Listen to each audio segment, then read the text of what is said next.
Very good morning to all. In this lecture, we will discuss what is echo. Not ego, it is echo. Not echo, बज्रदंती also, it is echo. तर पहा, eco म्हणजे काय? तर पहा, हा एक hall आहे, खूप मोठा. इथे तुम्ही उभा राहा.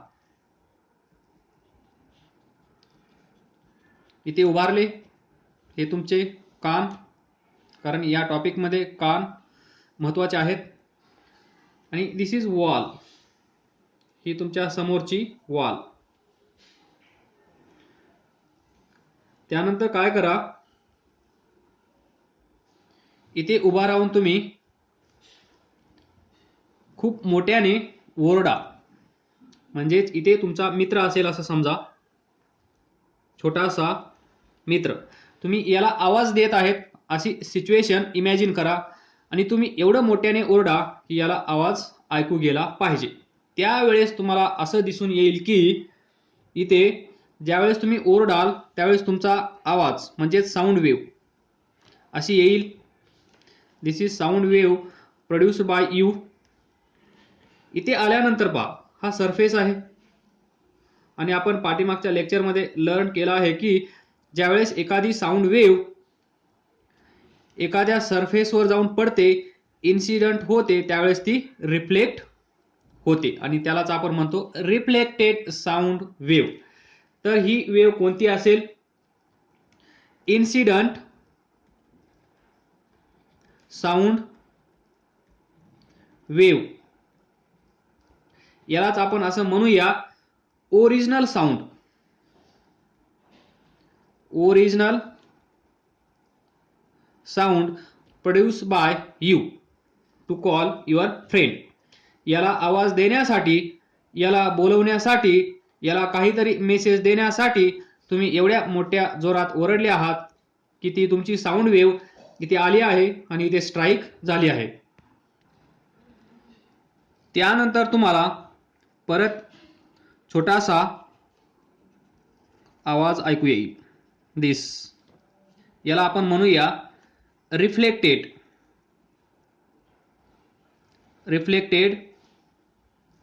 साऊंड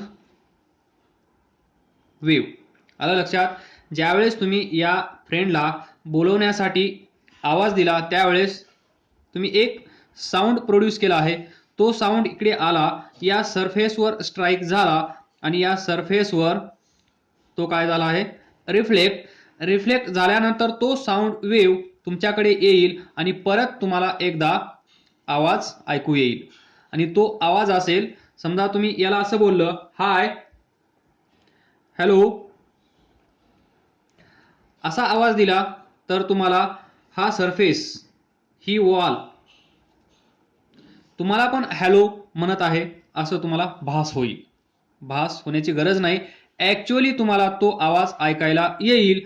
जसं तुम्ही याला हॅलो म्हणत आहात त्याचप्रमाणे ही वॉल पण तुम्हाला हॅलो म्हणेल. तुम्ही जर या मित्राला हाय असं बोलले तर ही वॉल पण तुम्हाला हाय बोलेल. जे तुम्ही इथे बोलाल तेच तुम्हाला परत ऐकायला येईल. म्हणजे जे तुम्ही वर्ड्स यूज केले आहेत टू कॉल युअर फ्रेंड, तेच वर्ड्स तुम्हाला परत ऐकायला भेटतील. या प्रोसेसला आपण म्हणतो इको. आलं का लक्षात? तुम्ही जर बोलले एकदम मोठ्या आवाजात, व्हॉट इज युअर नेम, तर ही वॉल पण तुम्हाला विचारेल व्हॉट इज युअर नेम. जसं तुम्ही बोलाल तसाच रिप्लाय या वॉल कडून तुम्हाला भेटेल आणि त्यालाच आपण म्हणतो इको. म्हणजे आपलाच आवाज आपल्याला ऐकायला येतो त्यावेळेस त्याला आपण म्हणतो इको. तर इकोची डेफिनेशन काय आहे, बेसिक प्रिन्सिपल काय आहे? तर बेसिक प्रिन्सिपल तर तुम्हाला समजत आहे. हा साऊंड तुम्हाला ऐकायला कधी येत आहे? ज्यावेळेस ओरिजिनल साऊंड रिफ्लेक्ट होत आहे, रिफ्लेक्ट झाल्यानंतर तो तुम्हाला ऐकायला येत आहे. This is original sound and this is duplicate sound. We can say duplicate copy, we can say like that, और रिफ्लेक्टेड साऊंड वेव्ह. तर पहा डेफिनेशन काय असेल, याला आपण म्हणूया sound reflecting surface, sound reflecting surface, that is here wall. या पॉइंटला काय झालं आहे, sound gate reflected from this point. This is source of sound. Source of sound is sufficient enough. तर पहा रिफ्लेक्टेड साऊंड वेव्ह तुम्हाला ऐकायला आली आहे, दॅट इज हॅलो. तुम्ही इकडून हॅलो मेसेज पाठवला तर तुम्हाला इकडून परत हॅलो असाच मेसेज येईल. आणि हा जो साऊंड आहे या साऊंडला आपण म्हणतो ECHO, that is echo. Now we are able to define the definition of echo: incident, reflected. So we can define the definition of echo, that is repetition of sound.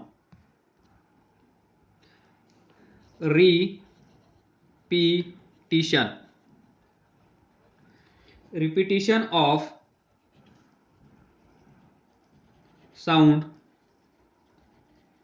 caused by the reflection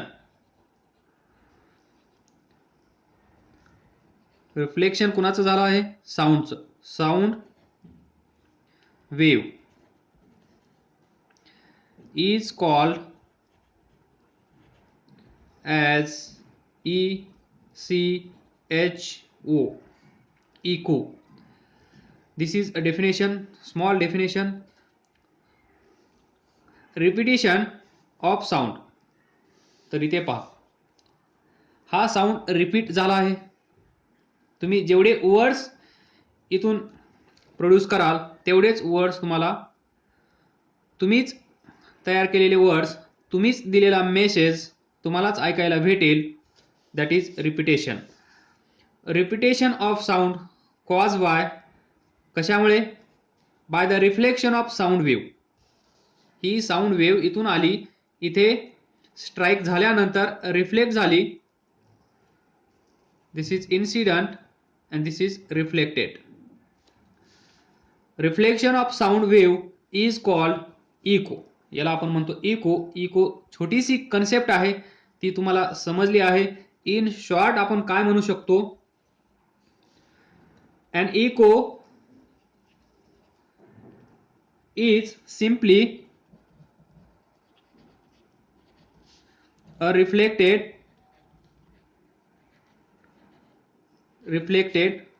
sound. अलग लक्षात पहा. इथून hello निघाला, परत इथे hello पोहोचला, that is simply reflected sound. We can say echo is reflected sound. आलं लक्षात. देन वी नो दॅट एका सायंटिस्टच्या म्हणण्यानुसार आपण कुठलाही साऊंड ऐकतो त्यावेळेस हा पहा, हॅलो म्हणल्यानंतर आपण एकदा साऊंड ऐकतो, त्यानंतर रिफ्लेक्ट झाल्यानंतर आपण दुसरा साऊंड ऐकतो. म्हणजे पहिला साऊंड, फर्स्ट साऊंड, हा second sound, first sound and second sound, या दोघांमध्ये टाइम डिफरन्स जर 0.1 सेकंद, तर पहा स्पेसिफिक आपण इथे डिस्कस करूया, लेस दॅन 0.1 सेकंद असेल तर हा दुसरा साऊंड आपल्याला ऐकायला येणार नाही. पहिला साऊंड आणि दुसरा साऊंड या दोघांना आपण एकत्रपणे ऐकणार. म्हणजे आपल्याला समजणार नाही की इथे दोन साऊंड आहेत. आपण असं ट्रीट करू की ते एकच साऊंड आहे जर या दोन साऊंड मधला टाइम डिफरन्स 0.1 सेकंद असेल तर. काय म्हणत आहे मी, अलग लक्षात. इथून एक साऊंड निघाला आहे त्यावेळेस तुम्हाला तुमचा साऊंड ऐकायला येईल, जे आपण बोलतो ते आपल्याला पण ऐकायला येतं. त्यानंतर इथे जाऊन स्ट्राईक होईल, रिफ्लेक्ट होईल, त्यानंतर दुसरा साऊंड आपल्याला ऐकायला भेटतो, त्याला आपण म्हणतो प्रतिध्वनी किंवा गूंज किंवा इको किंवा रिफ्लेक्टेड साऊंड वेव्ह. भरपूर सारे वर्ड्स आहेत आता तुमच्याकडे, तुम्ही कुठलाही वर्ड यूज करू शकता. सेकंड साऊंड, या सेकंड साऊंडसाठी हा असेल ओरिजिनल साऊंड.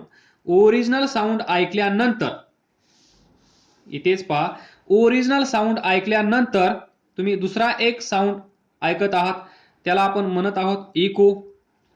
या दोघांमध्ये जर टाइम डिफरन्स 0.1 सेकंदापेक्षा कमी असेल तर या दोघांमध्ये डिफरन्स काहीच नसेल. या दोघांना आपण एकच कन्सिडर करणार. या दोघांमध्ये आपण डिस्टिंग्विश करू शकणार नाही पहिला साऊंड आणि दुसरा साऊंड, कारण आपला ब्रेन एवढं जज करू शकणार नाही. तिथे दोन साऊंड आहेत, दोन वेगवेगळे साऊंड आहेत. ब्रेन काय करेल, या दोघांना एकत्रपणे ऐकेल आणि आपल्याला समजणार नाही की तिथे दोन साऊंड आहेत. पण कधी time difference, time interval between first sound and second sound is less than 0.1 second. नंतर 0.1 second and greater than 0.1 second असेल तर मग आपण पहिला साऊंड आणि दुसरा साऊंड वेगवेगळे ऐकणार. त्यावेळेस आपला ब्रेन बरोबर जज करेल आणि सांगेल पहिला साऊंड आणि दुसरा साऊंड, म्हणजे इथे दोन साऊंड आहेत. पहिला साऊंड आपण ऐकला आहे, त्यानंतर 0.1 सेकंद झाले आहेत, त्यानंतर आपल्याला दुसरा साऊंड ऐकायला येईल. This is condition. हे एका सायंटिस्टनी आपल्याला सांगितलं आहे. तर याच कन्सेप्टचा यूज करून आपण minimum distance to hear an echo. What is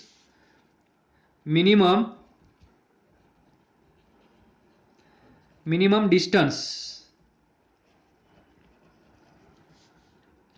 to hear echo आपण फाइंड करणार आहोत. तर पहा, तत्पूर्वी तुम्हाला एका गोष्टीचं ज्ञान असणं आवश्यक आहे. एक गोष्ट लक्षात ठेवा, इको आपण ऐकला असेल म्हणजे आपण सुरुवातीला काहीतरी बोलल्यानंतर आपल्याला काही वेळानंतर दुसरा साऊंड ऐकायला येतो, तो म्हणजे प्रतिध्वनी. त्यालाच आपण इको म्हणतो. जर तो साऊंड आपण ऐकलेला असेल तर पहा, वॉल आपण इथे बरोबर पहिला हॅलो, त्यानंतर रिफ्लेक्टेड साऊंड वेव्ह, परत एकदा हॅलो. जर हा साऊंड आपल्याला ऐकायला आला सेकंड साऊंड, तर समजायचं की हा साऊंड आपल्यापर्यंत कधी पोहोचला आहे, आफ्टर 0.1 सेकंद. जर हा साऊंड सेकंड साऊंड आपल्यापर्यंत पोहोचला 0.1 सेकंदाच्या अगोदर, तर तो आपल्याला ऐकायला येणार नाही. जर हा हॅलो आपल्या जवळ पोहोचला 0.1 सेकंदानंतर, तर तो आपण ऐकू शकतो. ही समरी आहे. तर पहा, हे डिस्टन्स, इथून साऊंड वेव्ह निघाली, इथे पोहोचली, टाइम T1 कन्सिडर करा. परत रिफ्लेक्ट झाल्यानंतर ती इथून निघाली, आपल्यापर्यंत पोहोचली, टाइम T2 कन्सिडर करा. तर by observation we can write T1 is equal to T2. बरोबर. याला आपण कन्सिडर करूया T, टोटल टाइम. मग टोटल टाइम किती असेल, total time taken to hear echo, that is T is equal to T1 plus T2. कारण हा hello आपण कधी ऐकणार आहोत, ज्यावेळेस इथून निघेल, हा साऊंड इथे येऊन पोहोचेल, त्यावेळेस T1 टाइम जाईल. इथे स्ट्राईक होईल, त्यानंतर इथून हा इको म्हणजे साऊंड रिफ्लेक्ट झाल्यानंतर आपल्याकडे यायला सुरुवात करेल. इथे पोहोचण्यासाठी तेवढाच वेळ लागेल, दॅट इज T2 आपण कन्सिडर केला. आणि इथे जे मीडियम आहे ते मीडियम सेम असल्यामुळे speed of this sound same असेल. इथून येत असताना तेवढाच स्पीड असेल, जाताना पण तेवढाच स्पीड असेल. तर इथून इथे येण्यासाठी जेवढा वेळ लागला असेल तेवढाच वेळ इथून इथे येण्यासाठी लागेल, कारण मीडियम सेम आहे.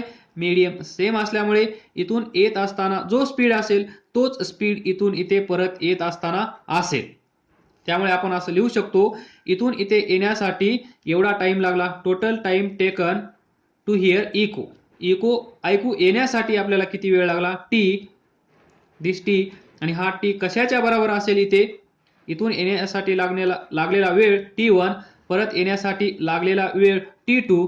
दिस कंडिशन तुम्ही लक्षात ठेवायची आहे. देन स्पीड सेम आहे हे तर तुम्हाला माहित आहे. स्पीड ऑफ साऊंड इथे कसा असेल? सेम. कारण काय असेल? मीडियम चेंज होत नाहीये. इकडे येत असताना तेच मीडियम आहे, दॅट इज एअर. इथून इकडे येत असताना तेच मीडियम आहे, दॅट इज एअर. आणि we know that speed of sound in air किती असतो? 344 metre per second. So we can write speed of sound here, that is V in air is equal to 344 meter per second at 20 degree Celsius. जर temperature change झालं तर हा speed change होईल. आणि आपण हे पाहिलं आहे, temperature increases, speed in air also increases. त्यानुसार आपण इथे हे लिहिलं. हा स्पीड कोणता कन्सिडर केला आहे? At 20 degree Celsius. तर याचा अर्थ काय असतो? 1 सेकंदामध्ये स्पीड ऑफ साऊंड म्हणजे इथून निघालेला साऊंड, इथे समजा हे डिस्टन्स असेल 344 मीटर. ही वॉल, इथून साऊंड निघाला, इथे पोहोचला. एका सेकंदामध्ये जर हा इथे पोहोचला असेल तर हे डिस्टन्स किती असेल? Obviously 344 metre. कारण आपल्याला माहित आहे speed of sound in air is 344 metre per second. याचा अर्थ काय आहे? एका सेकंदामध्ये हा साऊंड 344 मीटर डिस्टन्स ट्रॅव्हल करत आहे. म्हणजेच जर इथून इथे येण्यासाठी 1 सेकंद लागला असेल, हा इथे असेल साऊंड सोर्स, इथून साऊंड निघाला, इथे पोहोचला आणि तेवढ्यासाठी आपण टाइम काउंट केला आणि तो टाइम जर 1 सेकंद असेल तर आपण सांगू शकतो का हे डिस्टन्स किती आहे ते? ऑब्वियसली आपण सांगू शकतो 1 सेकंद म्हणजेच एका सेकंदामध्ये डिस्टन्स ट्रॅव्हल केलेलं साऊंडने ते किती असेल? 344 metre. From this speed of sound V in air is 344 metre per second at 20 degree Celsius. आपण हे लॉजिक लावू शकतो. So we can write 1 second. So distance travelled is 344 metre from this speed of sound in air. We can write. तर next, echo ऐकू येण्यासाठी minimum time किती आहे आपल्याकडे? 0.1 सेकंद. 0.2 ला पण आपण इको ऐकू शकतो. 0.3 सेकंदाला पण आपण इको ऐकू शकतो. 0.4 ला पण आपण इको ऐकू शकतो. कारण फक्त आपला ब्रेन आपल्याला सपोर्ट करणार नाही. जर हा टाइम इंटरवल 0.1 सेकंदापेक्षा कमी असेल तर तेव्हाच आपण इको ऐकू शकत नाही. पण 0.1 सेकंद आणि 0.1 सेकंदापेक्षा जास्त टाइम जर ती साऊंड वेव्ह आपल्यापर्यंत पोहोचण्यासाठी घेत असेल तर तिथे आपण इको ऐकू शकतो. तर एका सेकंदामध्ये ही वेव्ह 344 मीटर डिस्टन्स ट्रॅव्हल करत असेल तर तुम्ही फाइंड करू शकता का 0.1 सेकंदामध्ये हे डिस्टन्स किती असेल. तर simply we can calculate x is equal to 34.4 metre. This is distance. This is distance travel by sound wave. म्हणजे ही वॉल असेल, इथून साऊंड निघाला, इथे पोहोचला, त्यानंतर परत इथे आला, तर हे डिस्टन्स, टोटल डिस्टन्स. कारण 0.1 सेकंद कशासाठी आहे, इथून साऊंड वेव्ह निघणार आहे, इथे स्ट्राइक होणार आहे, इथे रिफ्लेक्ट झाल्यानंतर ती परत आपल्याकडे पोहोचणार आहे. हा कालावधी किती असला पाहिजे, 0.1 मिनिमम. किती असला पाहिजे, मिनिमम. मग 0.1 सेकंदामध्ये जेवढं डिस्टन्स ट्रॅव्हल केलं जाईल, 0.1 सेकंदामध्ये जेवढं डिस्टन्स ट्रॅव्हल केलं जाईल त्याला आपण म्हणतो minimum distance to hear echo. कारण आपण मिनिमम टाइम कन्सिडर केला आहे, 0.2 सेकंद कन्सिडर केले नाहीत, 0.3 सेकंद कन्सिडर केले नाहीत किंवा 0.5 सेकंद आपण कन्सिडर केलेले नाहीत. Minimum time to hear echo. We know that minimum time. This is a distance travelled by sound wave. हे आपण दुसऱ्या पद्धतीनेही काढू शकतो, हे नंतर मी सांगेन. तर पहा टाइम किती घेतला आहे, 0.1. म्हणजेच 0.1 सेकंदामध्ये ही wave total distance, this is total distance travel by sound wave. We can add here total. This is total distance travelled by sound wave. इथून इथे जाणारं डिस्टन्स, हे डिस्टन्स प्लस हे डिस्टन्स. समजा हे x1 असेल, हे x2 असेल, तर x1 प्लस x2 हे डिस्टन्स काय असेल, 34.4 मीटर. ब्रॅकेटमध्ये लिहा x1 प्लस x2. टोटल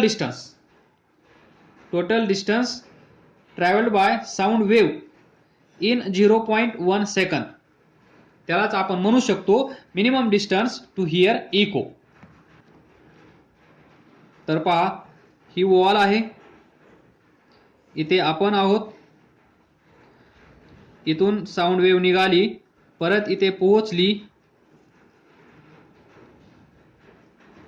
तर हे डिस्टन्स x1, हे डिस्टन्स x2, हे डिस्टन्स ट्रॅव्हल करण्यासाठी लागलेला वेळ t1, हे डिस्टन्स ट्रॅव्हल करण्यासाठी लागलेला वेळ t2. हे लक्षात ठेवा. इथे x is equal to x1 plus x2, याला आपण म्हणूया टोटल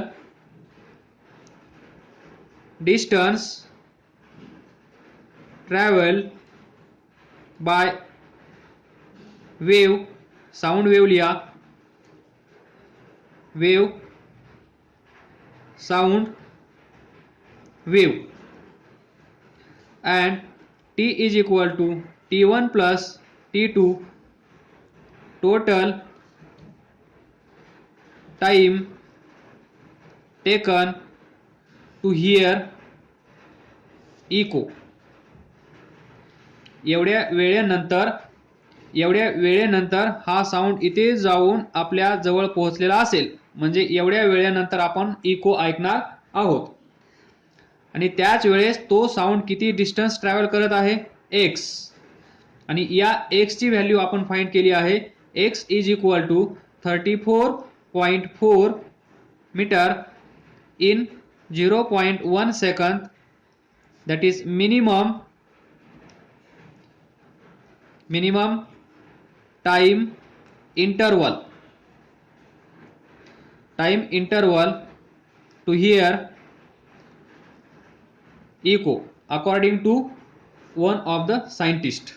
त्या सायंटिस्टच्या म्हणण्यानुसार आपण 0.1 सेकंद किंवा 0.1 सेकंदानंतर दुसरा साऊंड ऐकू शकतो.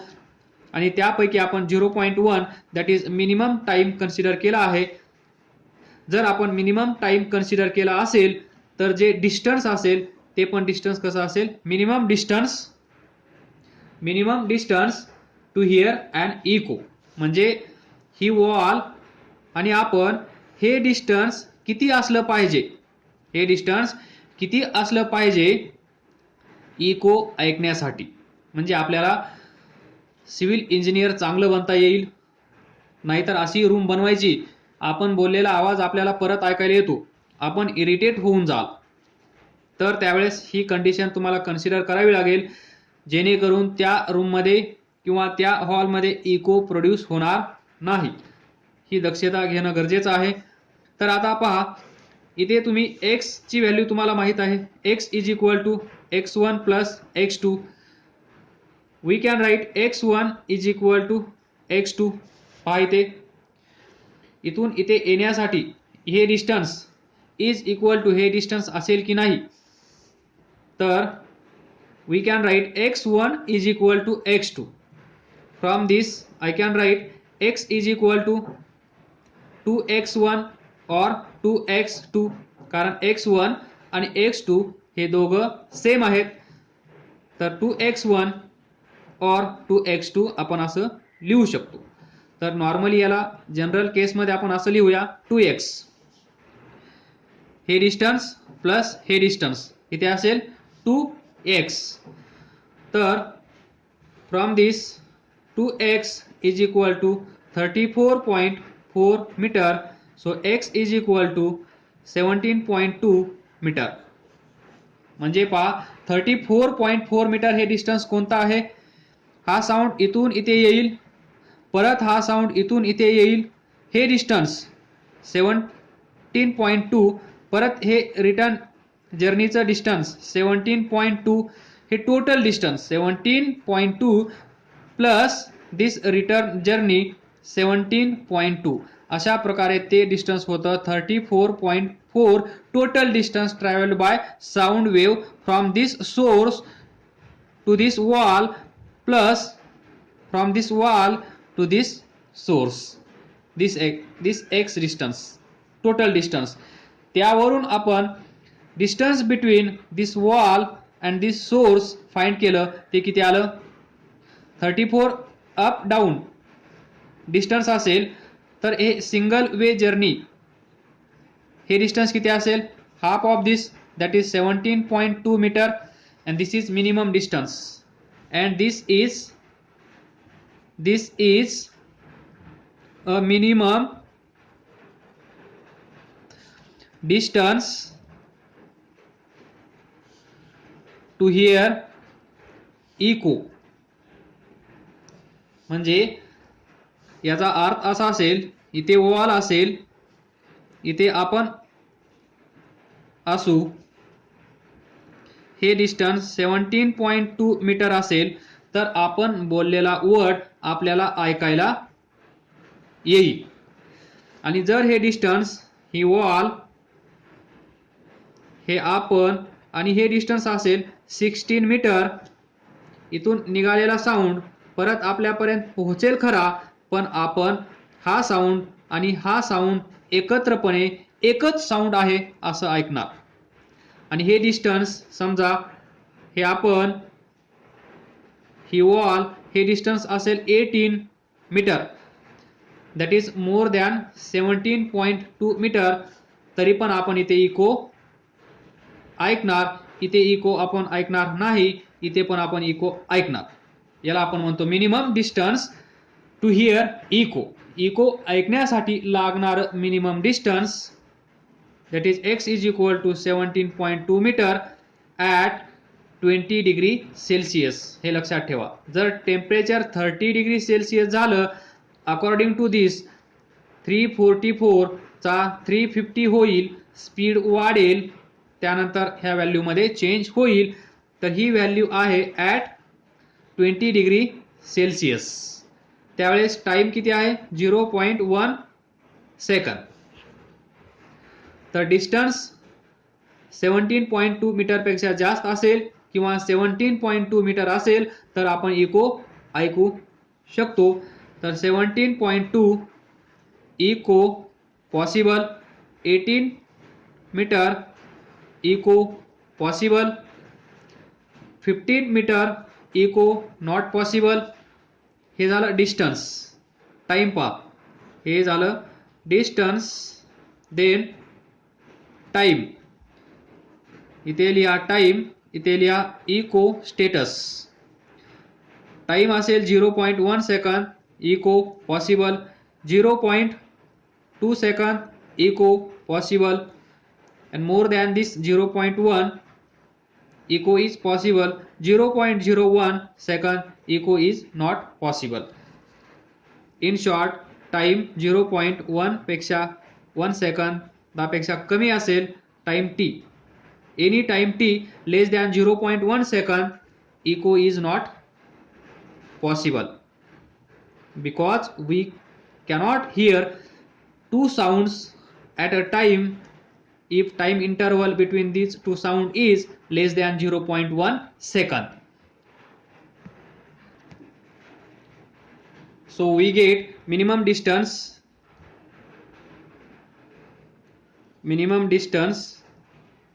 to hear echo is 17.2 meter. Minimum time according to scientist 0.1 second minimum time. या दोन गोष्टी लक्षात ठेवा आणि ही कन्सेप्ट लक्षात ठेवा. प्रॉब्लेममध्ये यूज होते. हे डिस्टन्स वेगळं कन्सिडर करावं लागतं, हे डिस्टन्स वेगळं कन्सिडर करावं लागतं. Up journey, down journey. Then इथे लागलेला वेळ T1, इथे लागलेला वेळ T2. इथे लक्षात ठेवा x1 is equal to x2 always, T1 is equal to T2 always, कारण मीडियम सेम आहे. तर काय समजलं नसेल तर विचारा. अभ्यास करत राहा, पुढे जात राहा. All the best. थँक्यू.